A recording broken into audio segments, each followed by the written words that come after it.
Hi guys, so this is the third and final video in the series that I've been doing about steps to leave an abusive or controlling relationship.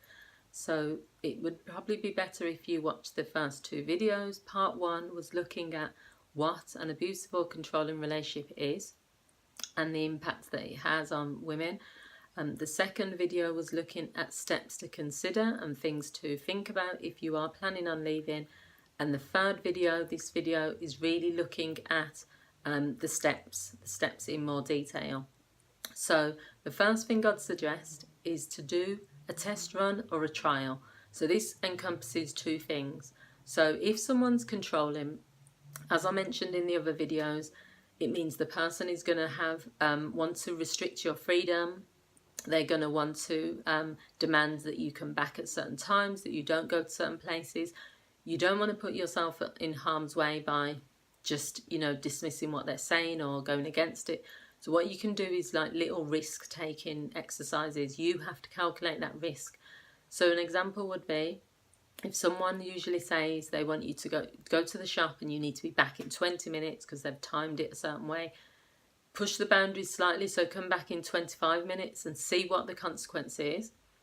But also it's your way of empowering yourself a little bit. So you're not going to take massive risks, because I don't want people to think that I'm saying, put yourself in harm's way. But pushing the boundary and then giving a reason to that person means that you haven't, gone over. It means that when you actually make that final step and that leap to leave, it's going to feel more natural. So that's the whole point of doing these like little trials and tests.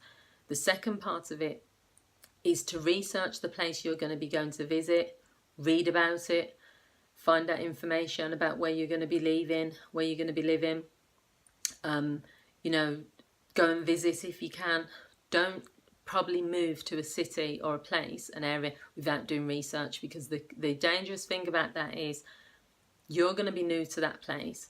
But then also your partner is more likely probably to be coming after you at some point, or to find out information about you, because you're not going to know the area, and because you might then take some steps that could lead you to put yourself at risk.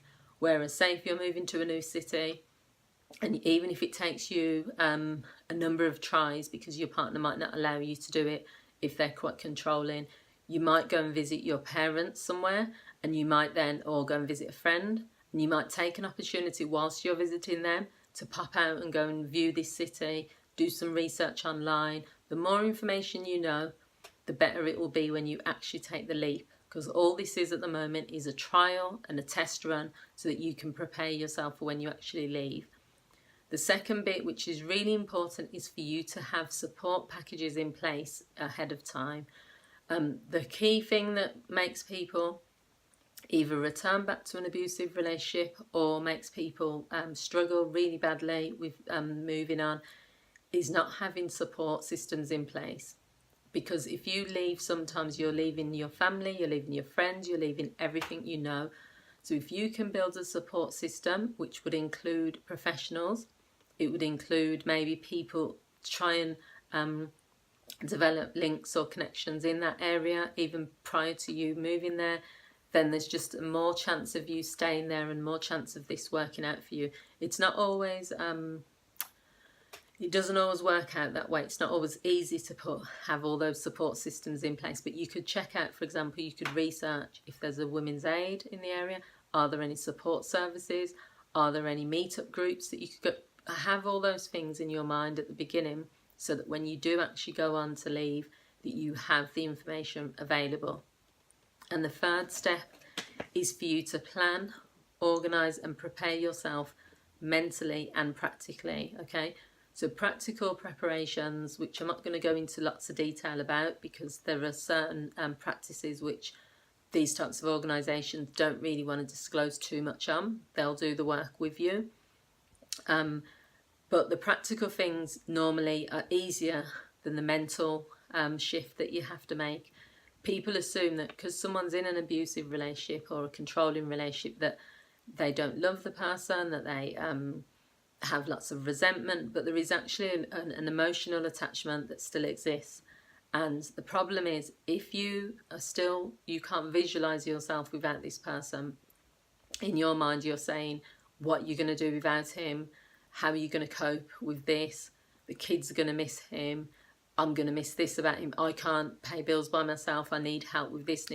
You're keeping yourself mentally trapped as well as physically. So if you are planning on moving, you have to move your mind as well. So you need to start visualizing and daydreaming about what it's going to be like with that person not there anymore, how you're going to do all these things that you can't do. You can even start learning how to do things that maybe you're not allowed to do at the moment. You might have to do it a bit sneakily, but for example, if you're not used to handling finances, you might need to watch some YouTube videos on it. You might need to learn to budget more. But the bottom line is, eventually, if you're going to make that leap, you need to be ready for it. You know, you can't just make the leap without being mentally prepared, because what's going to happen is, the minute that person contacts you, the minute they start saying things like, what are you going to do without me? You're useless at doing this. You can't handle that by yourself. You need me. You're going to just go back to them because you're going to feel that it's true. Whereas if you start preparing mentally and practically, then there's a better chance of it succeeding. So I hope you found this video useful. I've made all 3 videos in this series. As I've said, please watch all 3. Let me know what you think.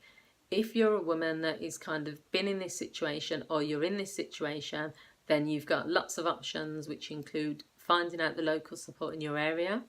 You can also send me a message on here or on my Facebook pages, NU Journeys Counselling or Coach Marianne Hanson.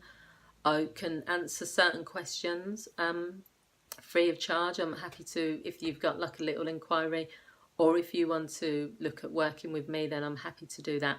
But in your first instance, I would say that there are lots of support services out there for women, so just do some research and you'll find out what's in your local area. I hope you found this video useful, and the other 2. Please leave your comments. Please share with anyone you think would find it useful too. Like, and thank you for watching. I'll see you all again soon. Bye.